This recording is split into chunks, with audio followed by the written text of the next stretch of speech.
The Kiss of the Frog Prince. Once upon a time, in a far-off kingdom, there lived a beautiful and kind princess named Rosalind.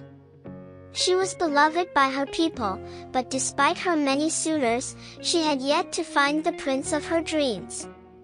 One day, while taking a walk in the royal gardens, Rosalind came across a small pond.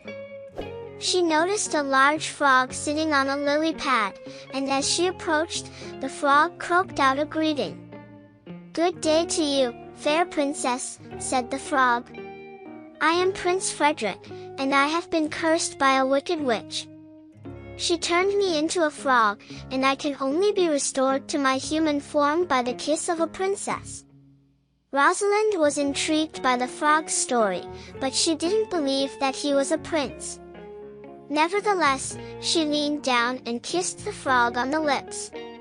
To her amazement, the frog immediately transformed into a handsome prince. Frederick was overjoyed to be human again and explained to Rosalind that he had been cursed because he had refused to marry a wicked witch who had fallen in love with him. The witch had put a spell on him, hoping to force him into marriage, but now that the curse had been broken, he was free to marry the woman of his dreams. Rosalind was amazed and delighted, and the two of them spent the day talking and laughing. As the sun began to set, Frederick knew he had to leave to make preparations to return to his own kingdom. "I must leave now, my dear Rosalind," said Frederick. "But I will return soon to ask for your hand in marriage." Rosalind was thrilled at the prospect of marrying a prince, but she knew that her father, the king, would never allow her to marry a commoner, let alone a frog prince.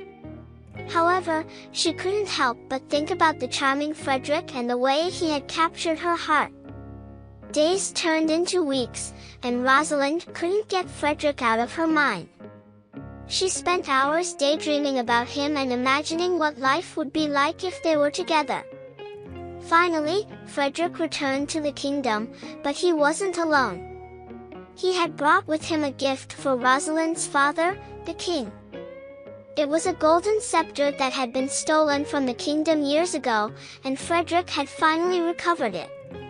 The king was grateful and impressed by Frederick's bravery, and he welcomed him to the kingdom. Frederick asked for Rosalind's hand in marriage, and the king agreed, overjoyed that his daughter would be marrying a prince. And so, Rosalind and Frederick were married in a grand ceremony. They ruled the kingdom with love and compassion, and the people were happy and prosperous under their reign. As for the wicked witch who had cursed Frederick, she was banished from the kingdom and never heard from again. And so, the story of the Frog Prince and his beautiful princess ended happily ever after.